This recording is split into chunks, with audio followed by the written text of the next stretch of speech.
Captain Lee Taemin stood on the bridge of his ship, looking out at the stars. The Soul's Pride was 3 months into its mission to explore the outer edges of human space. They had found nothing but empty planets and dead rock so far. "Captain," called out his communications officer, Bang Ji-woo, "I'm getting something strange on the sensors." Taemin walked over to look at the screen. A large object was moving toward them from behind a nearby moon. It was not like any ship he had ever seen. "What do you think it is?" asked Dr. Kim Min-ho, the ship's science officer. He was a thin man with glasses who got excited about new discoveries. "I don't know," Taemin said, "but it's big, and it's coming our way fast." The alien ship came into view. It looked like it was made of crystal and metal mixed together. Blue lights ran along its sides. It was twice the size of the Soul's Pride and looked dangerous. "They're trying to talk to us," Bang Ji-woo said. "The signal is strange, but I think I can make it work." "Put it on screen," Taemin ordered. The screen filled with the image of a tall woman. Her skin was blue and had silver marks on it. Her eyes were bright green and her hair was white. She wore armor that looked like it was made from the same crystal as her ship. "I am Captain Zira Velnash of the Velthari Empire," the alien woman said. Her voice was strong and cold. "You will surrender your ship to me now. Your people will serve the Empire." Taemin looked at his crew. They were all staring at the screen. This was the first time humans had met aliens, and the aliens wanted to make them slaves. "I'm Captain Lee Taemin of the Earthship Soul's Pride," he said. "We come in peace." "We want to talk, not fight," Zira laughed. It was not a nice sound. "Peace? You are weak creatures in a weak ship. You have no choice but to serve us. We have conquered 12 star systems. Your kind will be the 13th. "We don't want to fight," Taemin said again.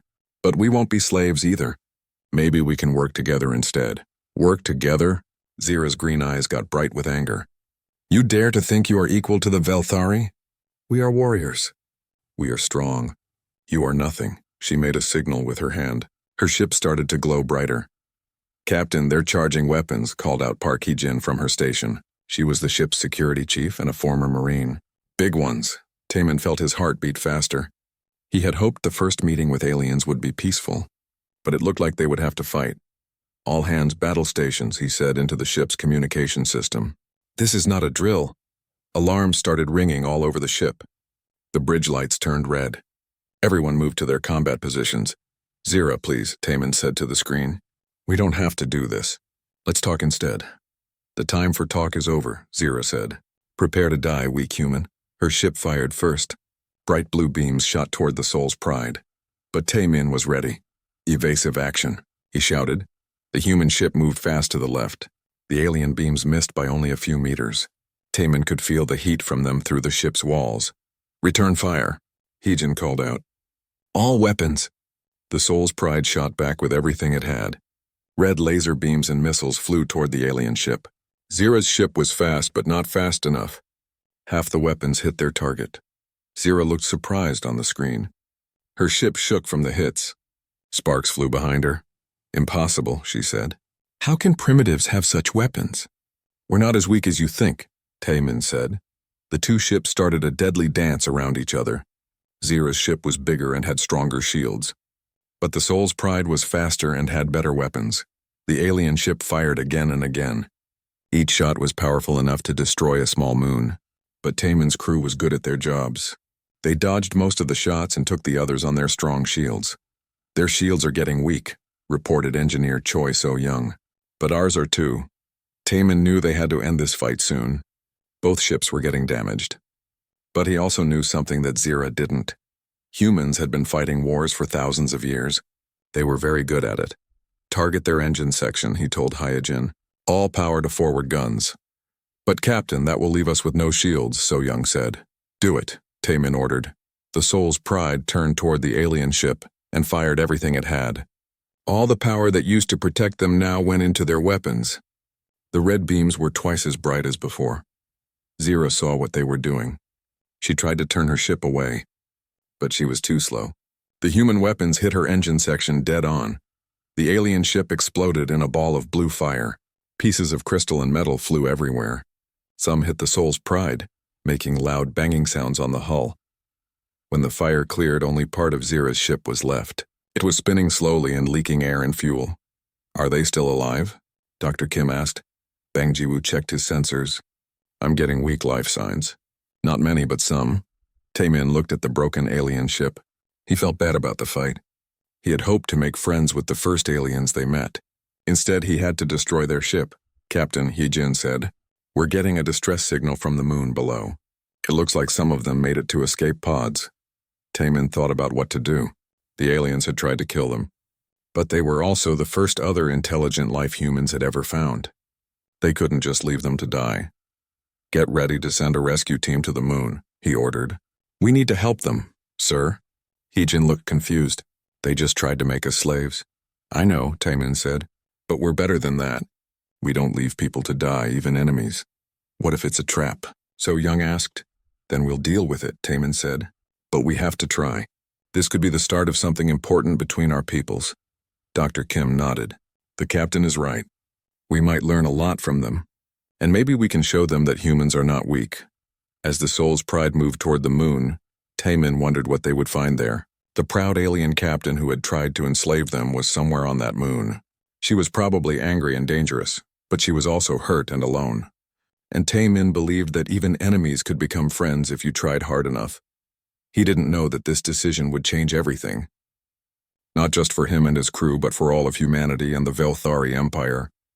The real test was just beginning. 2 days had passed since the fight in the valley. Zira sat in the medical bay of the Soul's Pride, her wounds healing slowly. The human doctor had fixed her broken arm and stopped the bleeding, but her pride was still broken. She had been a fool to trust these humans.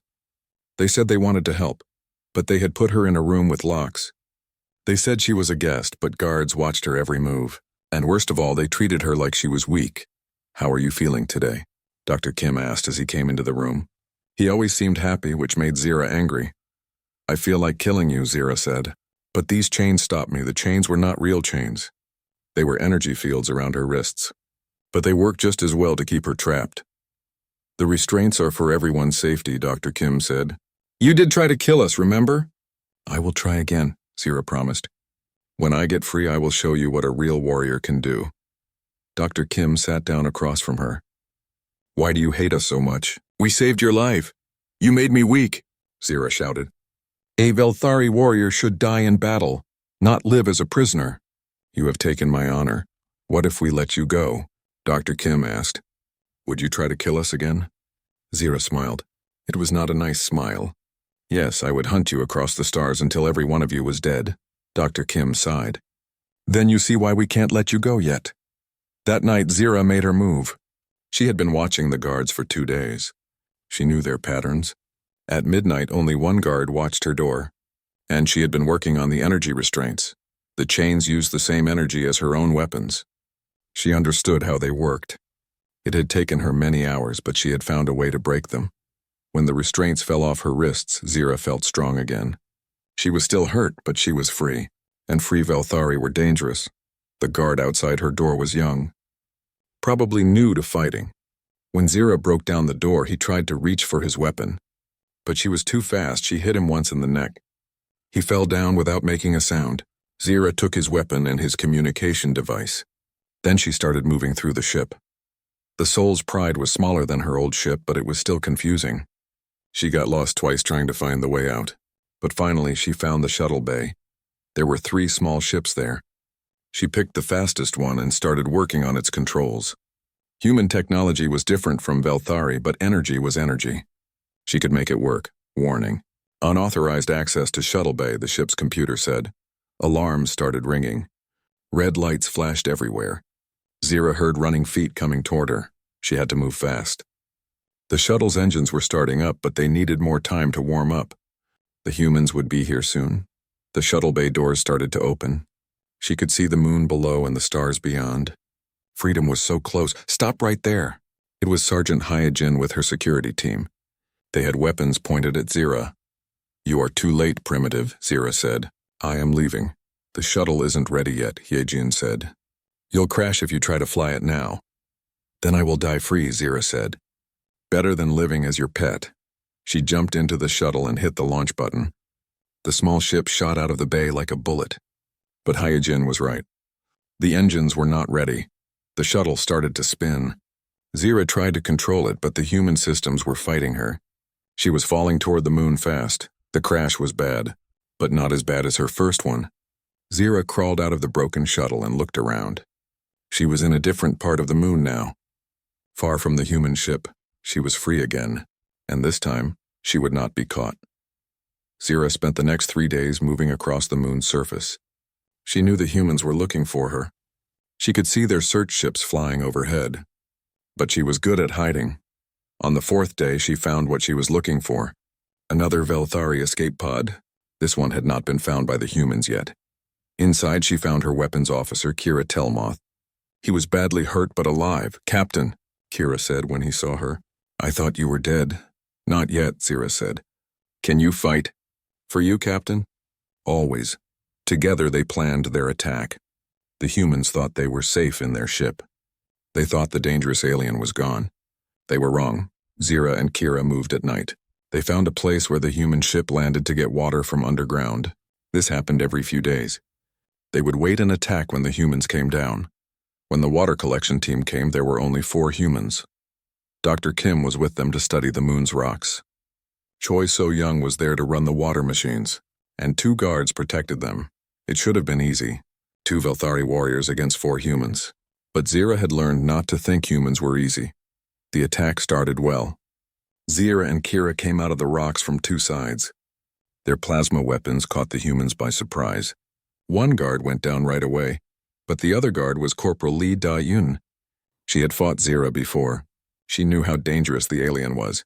"Contact the ship," Da-yun shouted to Dr. Kim. "Tell them we're under attack." She rolled behind a rock and started shooting back. Her red laser beams kept Zira pinned down while Dr. Kim called for help. So-young was not a fighter, but she was smart. She started the water machines. The loud noise and flying water made it hard for the aliens to see and aim. Kira tried to circle around behind the humans. But Dr. Kim saw him coming. The doctor was not a soldier, but he had a weapon too. His shots were not very good, but they made Kira careful. The fight went on for 10 minutes. Both sides shot at each other from behind rocks and machines. But then Zira heard something that made her heart cold. The sound of human ships coming fast. "We have to go," she told Kira. "More humans are coming." "We can take them," Kira said. "We are warriors." "We are 2 warriors against a ship full of enemies," Zira said. "We retreat now or we die here." They ran back into the rocks as 3 human ships landed. Soldiers poured out of them. Sergeant Hyojin was leading them, and she looked very angry. "They went that way." So-young pointed toward the rocks. The humans followed quickly. They moved in teams, covering each other. They did not run into the rocks like brave fools. They were careful and smart. Zira and Kira had a head start, but the humans had more people and better equipment. The chase went on for hours across the gray landscape. Finally, Zira and Kira were trapped in a deep valley. There was only one way out, and the humans were there waiting for them. "Give up," Hyojin called out. "You're surrounded." "Velthari, do not surrender," Zira shouted back, but as she said it, she looked at Kira. He was hurt worse than she thought. Blue blood was coming from a wound in his chest. He could not fight much longer, and she was tired too. Days of running and hiding had taken their strength. Her weapons were almost out of power. Her armor was cracked from the crash. For the first time in her life, Zira Velnash realized she was going to lose. Really lose. Not just a battle, but everything. These humans were not the weak primitives she had thought they were. They were hunters, predators, and they were better at war than her people. "What do we do, Captain?" Kira asked. Zira looked at the humans surrounding them. She could see Hyojin watching her with careful eyes. The human sergeant was ready for anything. Zira had only one choice left. The choice that would shame her forever but might save both their lives. She dropped her weapon and fell to her knees. "Don't kill me, human," she said, looking up at Hyojin. "I'll warm your bed." The words felt like poison in her mouth. But they were the only words that might save them. Zira Velnash woke up in pain. Her escape pod had crashed hard on the moon's surface. Blue blood was running down her face and her left arm felt broken. Around her she could see the pieces of her beautiful ship burning in the sky above. She had lost. A proud Velthari captain had been beaten by primitives. The shame was worse than the pain. Zira crawled out of her pod and looked around. The moon was covered in gray rocks and deep valleys. There was air to breathe, but it was thin and cold. In the distance, she could see smoke from other crash sites. Her crew was scattered across the surface. She tried to call them on her communication device. Only silence answered her. Either the device was broken or her crew was dead. Zira felt alone for the first time in her life, but she was still a warrior. And warriors did not give up. Zira checked her weapons. Her plasma rifle was damaged but still worked.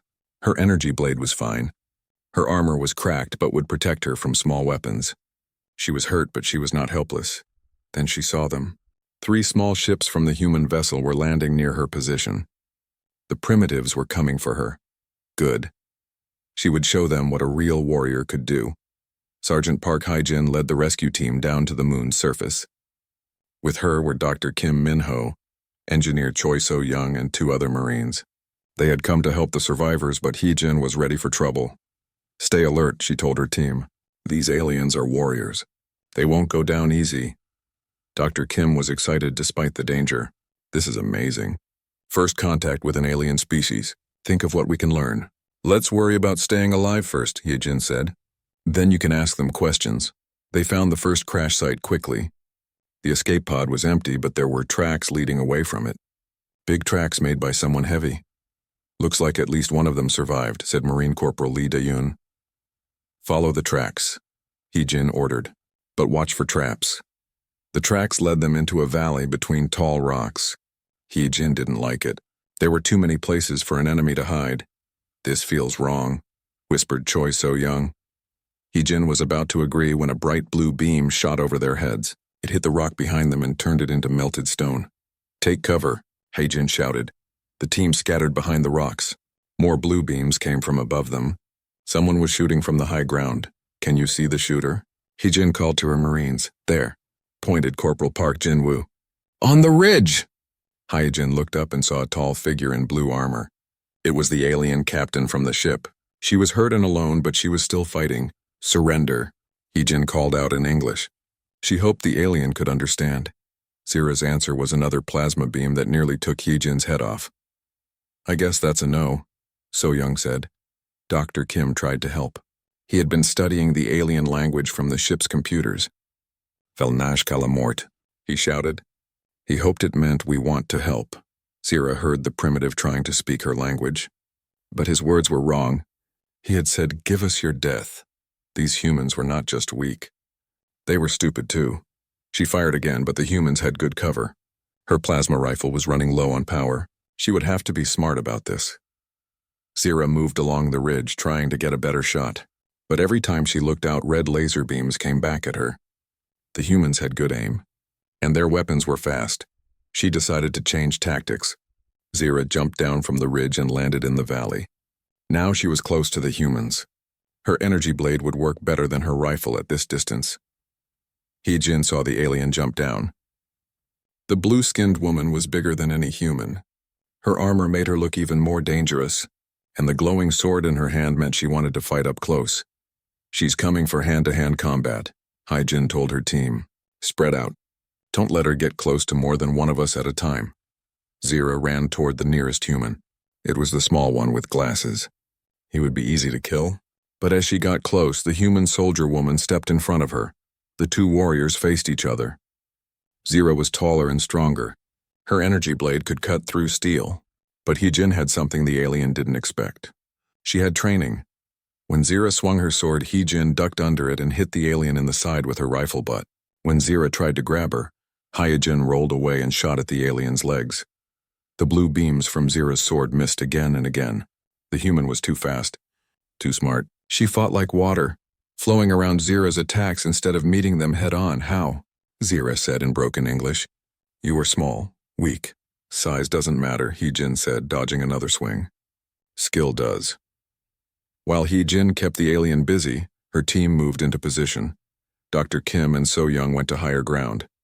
The 2 Marines flanked the alien from both sides. Zira realized too late that she had walked into a trap. The humans weren't fighting her one-on-one like honorable warriors. They were working together like a pack of hunting animals. Red laser beams came at her from 3 directions. Her armor took most of the hits, but some got through. Pain shot through her leg and shoulder. Blue blood started to stain her armor. She tried to charge at Dr. Kim, thinking he would be the easiest target. But Hee-jin tackled her from behind. They rolled on the ground, fighting for control of the energy sword. Zira was stronger, but Hee-jin was faster. When the alien tried to use her sword, the human grabbed her wrist and twisted it. When Zira tried to use her other hand, Hye-jin hit her in the throat. The energy sword fell from Zira's hand and rolled away. Now she only had her fists and her remaining strength. But that strength was leaving her fast. The humans had hit her with many shots. She was bleeding and tired. And there were 5 of them against one of her. Still, she was Velthari. She would not give up. Zira grabbed a large rock and threw it at So Young. The engineer dove away just in time. Then Zira picked up another rock and charged at Dr. Kim. But her injured leg gave out. She fell hard on the gray ground. When she tried to get up, her vision was blurry. Her armor was cracked and sparking. The humans surrounded her. Their weapons were pointed at her heart. She had lost again. "Don't move," Hee-jin said. "We don't want to hurt you more than we have to." Zira laughed, but it hurt to do it. "You should have killed me when you had the chance, Primitive. I will escape. And when I do, I will hunt you down one by one." Dr. Kim stepped forward. "We came here to help you. Your ship is destroyed. Your crew is probably dead. You're hurt and alone. Let us help." "I need no help from weak creatures," Zira said. But even as she said it, she could feel her strength leaving her. The humans had fought better than she thought possible. They had beaten her. "You're hurt bad," Hee-jin said. "Our ship has a medical bay. We can fix your wounds." "And then what?" Zira asked. "You will make me your prisoner? Study me like an animal?" "That's up to you," Hee-jin said. "You can be our guest or our prisoner. Your choice." Zira looked at the humans around her. They had beaten her in a fair fight. But instead of killing her, they wanted to help her. She didn't understand these creatures at all. For the first time in her life, Zira Velnash didn't know what to do. 6 months later, Zira Velnash stood on the bridge of the Soul's Pride wearing a modified human uniform. The blue fabric looked strange on her alien skin, but she wore it with pride. She was no longer a prisoner. She was part of the crew. "Contact on long-range sensors," reported Bang Ji-woo from his station. "It's big, Captain. Really big." Captain Taemin looked at the screen. A massive ship was coming toward them. It was 10 times larger than the Soul's Pride, and he recognized the design. "Velthari," he said. Zira stepped forward to look at the screen. Her face went pale. "That is the Imperial Dreadnought Star Render. My brother commands that ship." "Your brother?" Dr. Kim asked. "Admiral Vex Velnash," Zira said. "He is the pride of our fleet, and he is here looking for me." The communication system crackled to life. A deep voice spoke in the Velthari language. Zira translated for the humans. "He says, 'Return my sister, Primitives, or I will burn your ship to ash.'" Taemin looked at Zira. "What do you want to do?" It was a simple question, but it meant everything to Zira. For the first time in her life, someone was asking what she wanted instead of telling her what to do. "I want to talk to him," she said. "Maybe I can make him understand." "Are you sure?" Hee-jin asked. "He sounds pretty angry." "Vex has always been angry," Zira said with a small smile. "But he is my brother. He will listen to me." Taemin nodded to Bang Ji-woo. "Open a channel." The screen filled with the image of a male Velthari. He looked like Zira but bigger and covered in scars. His armor was black and gold, marking him as a high-ranking officer. "Zira," he said when he saw her, "what have these creatures done to you? Why do you wear their clothing?" "Hello, Vex," Zira said calmly. "I wear their clothing because I choose to. These humans are not our enemies, not our enemies." Vex's green eyes blazed with anger. "They destroyed your ship. They took you prisoner." "They saved my life," Zira said. "And they taught me something important. What could primitives teach a Velthari?" "That strength comes in many forms," Zira said. "And that the strongest people are those who help others become strong too." Vex stared at his sister like she had grown a second head. "You sound like them. What have they done to your mind?" "They opened it," Zira said. "Vex, these humans defeated me in fair combat. But instead of making me a slave, they made me a friend. They shared their knowledge with me. They let me choose my own path." "Impossible," Vex said. "The strong rule the weak. That is the way." Captain Taemin stepped into view of the camera. "Admiral Velnash, I'm Captain Lee Taemin. Your sister has been a valued member of our crew. She's helped us understand your people, and we've helped her understand ours. You speak lies, Vex said. My sister would never serve primitives willingly. I do not serve them, Zira said. I work with them. There is a difference. Show me this difference, Vex demanded. Over the next hour, Zira showed her brother around the Soul's Pride. She explained how the humans worked together instead of having one person give all the orders. She showed him how Dr. Kim had taught her about human science and how she had taught Sergeant Hyojin about Velthari combat techniques. We learn from each other, Zira explained. We make each other stronger. Vex was confused by everything he saw. But who is the leader? Who gives the orders? Captain Taman is the leader, Zira said. But he listens to advice from everyone, even from me. And if someone disagrees with him, then we talk about it until we find a solution that works for everyone. Vex shook his head. This is chaos. How do you get anything done? Watch, Zira said. She called the senior crew to the bridge. There was a problem with the ship's engines that needed to be fixed.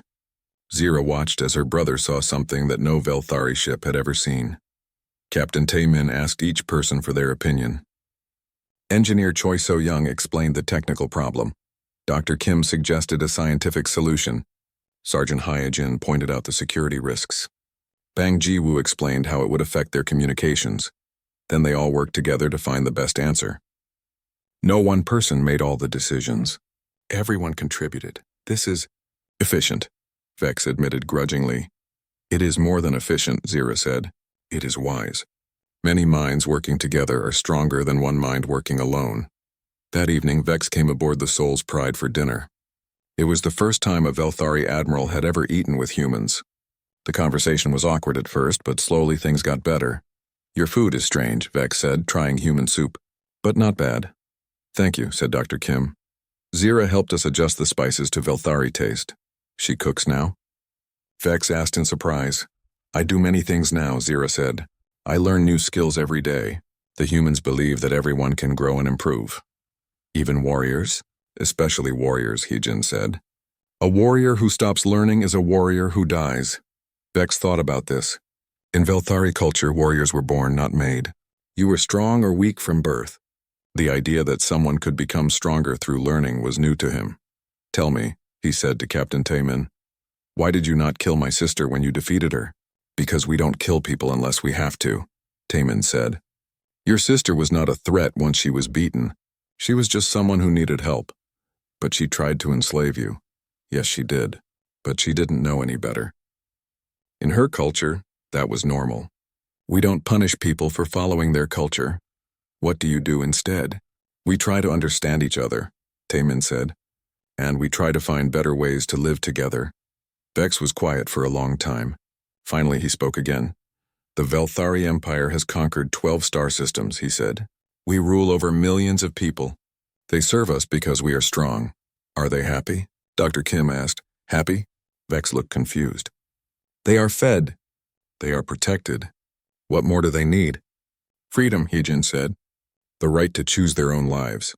But what if they choose badly? Then they learn from their mistakes, Taemin said. And they try again. And if they are too weak to survive on their own, then we help them become stronger, Zira said. The humans taught me this. True strength is not about ruling others. It is about helping others find their own strength. Vex looked at his sister. She was different now. Still a warrior, but something more too. She seemed happier. You really believe this? He asked her. I have seen it work, Zira said. This ship is stronger because everyone contributes.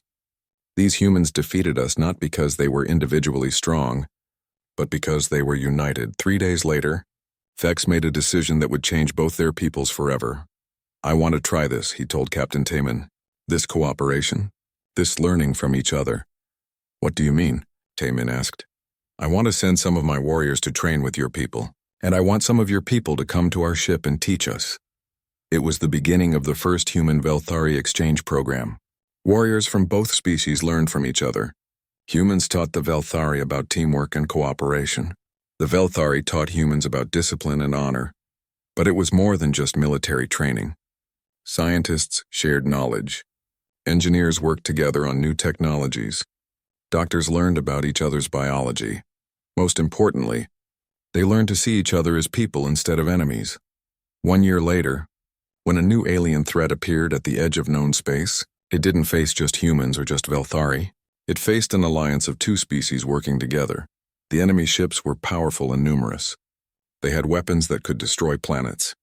Their technology was advanced beyond anything either species had seen before. But they made one mistake. They underestimated the power of cooperation, human strategy combined with Velthari strength, human adaptability mixed with Velthari honor. Two species that had once been enemies now fought as one people. The battle was hard. Many ships were lost. Many brave souls died. But in the end, the Alliance won. Standing on the bridge of the new Joint Command ship, Captain Tae-min and Admiral Vex watched the enemy fleet retreat. "They will be back," Vex said. "Then we'll be ready," Tae-min replied. Next to them, Zira smiled. She wore a new uniform now, one that combined human and Velthari designs. She was no longer just a Velthari warrior or a human crew member. She was something new, something better. She was proof that former enemies could become family, and in the darkness between the stars, where new threats waited and unknown wonders beckoned, that family would stand together, because they had learned the most important truth of all. The universe was vast and dangerous, but no challenge was too great for people who stood united. Sergeant Park Hae-jin stared at the alien kneeling before her. She had no idea what warm your bed meant, but she could see the shame in Zira's green eyes. Whatever the alien had just said, it had cost her something important. What did she say? Hae-jin asked Dr. Kim over the radio. "I'm not sure," Dr. Kim replied from the ship. "The translator is having trouble with that phrase. It might be some kind of surrender offer." Behind Zira, the wounded alien warrior named Kira looked shocked. He said something in their language that sounded angry. "She says she will serve you," he said in broken English. "This is great shame for Velthari, Captain." Hae-jin lowered her weapon but kept it ready. "Stand up," she told Zira, "both of you." Zira stood slowly. Her head was down like she could not look at the humans anymore. The proud warrior who had tried to enslave them was gone. In her place was someone who looked broken. "We're taking you both back to the ship," Hae-jin said. "No more running. No more fighting." "I will not run again," Zira said quietly. "I have given my word." The trip back to the Soul's Pride was quiet. Zira walked with her hands chained, but she did not try to escape. Kira was carried on a stretcher. He was too hurt to walk. Captain Lee Tae-min was waiting for them in the shuttle bay. He looked at Zira for a long time before speaking. "You caused us a lot of trouble," he said. "I know," Zira replied. "I am ready to pay for my actions." "What does that phrase mean?" Tae-min asked. "The one about warming beds?" Dr. Kim had been working on the translation. "I think I figured it out, Captain. In Velthari culture, it's the highest form of personal service. When a warrior loses to a superior enemy, they can offer to serve that enemy personally. It means they will be a trusted companion, advisor, and protector." "Like a slave?" Hae-jin asked. "No," Dr. Kim said. "More like a knight swearing loyalty to a king. It's actually a great honor in their culture. She's saying we proved we're better warriors than her people." Tae-min looked surprised. "So she's offering to join us?" "Not exactly," Dr. Kim said. "She's offering to serve whoever beat her in combat. That would be Sergeant Hae-jin."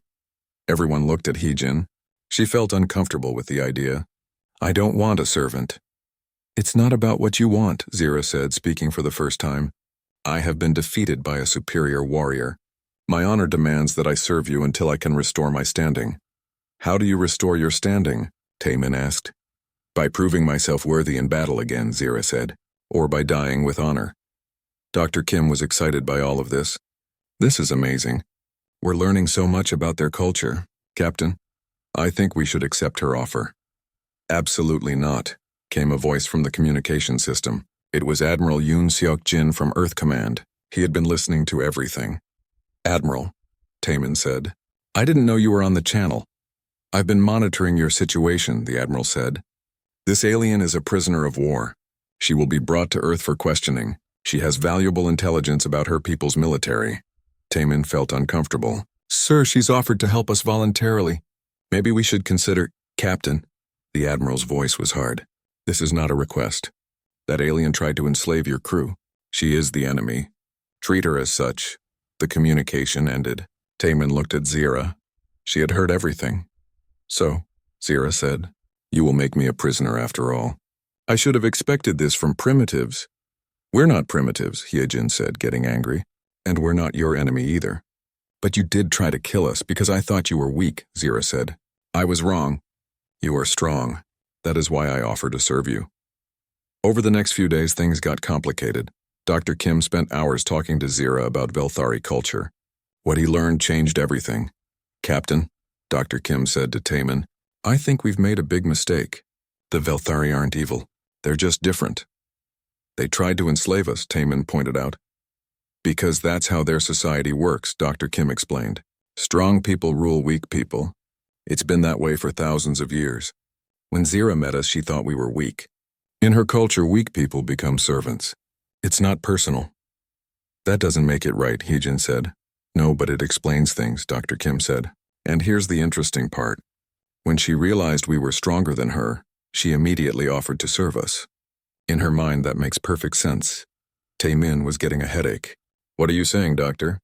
I'm saying that Zira isn't our enemy anymore.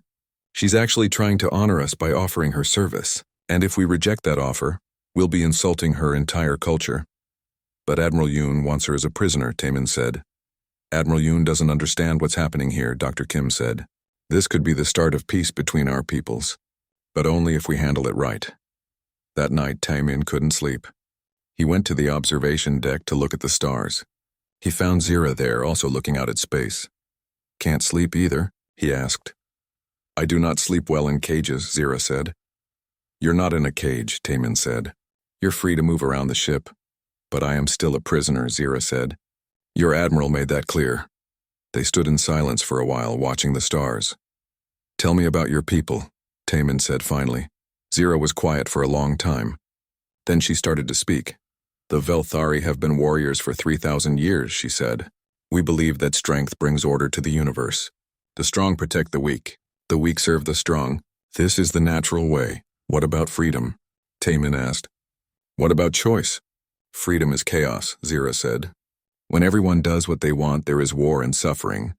When the strong lead and the weak follow, there is peace. But who decides who is strong and who is weak? Combat decides, Zira said simply. Battle reveals truth. The winner is strong. The loser is weak. Taemin thought about this. So when we beat you in battle, that proved we were strong? Yes, Zira said. And when your Sergeant Heejin defeated me personally, that proved she was stronger than me. I owe her my service. What if she doesn't want your service? Zira looked confused. Why would she not want it? I am a skilled warrior. I know much about fighting and tactics. I could help her become even stronger. Maybe she doesn't want to be stronger, Taemin said. Maybe she just wants to do her job and go home. That makes no sense, Zira said. All creatures want to be stronger. It is the way of life. Taemin realized they were talking about two completely different ways of seeing the world. To humans, strength was just one of many good things. To the Velthari, it was everything, Zira, he said. What if I told you that humans don't want to rule over other people? What if I said we want all people to be free to choose their own lives? Zira stared at him. That is impossible. Without strong leaders, there would be chaos. Weak people would suffer and die. What if the weak could become strong? Taemin asked. What if everyone could grow and improve? Some people are born strong. Some are born weak. This cannot be changed. We believe it can be changed, Taemin said. We believe anyone can become strong if they work hard and have help from others. Zira was quiet for a long time. When she spoke again, her voice was different. You really believe this? She asked. Yes, Taemin said. It's one of our most important beliefs. And you proved you were strong by defeating me, Zira said slowly. But you do not want to rule me. That's right. Then what do you want from me? Taemin smiled. We want to understand you. And we want you to understand us. Maybe we can learn from each other. For the first time since her capture, Zira looked directly at a human without anger or shame. This is a very strange idea, she said. But perhaps it is worth exploring.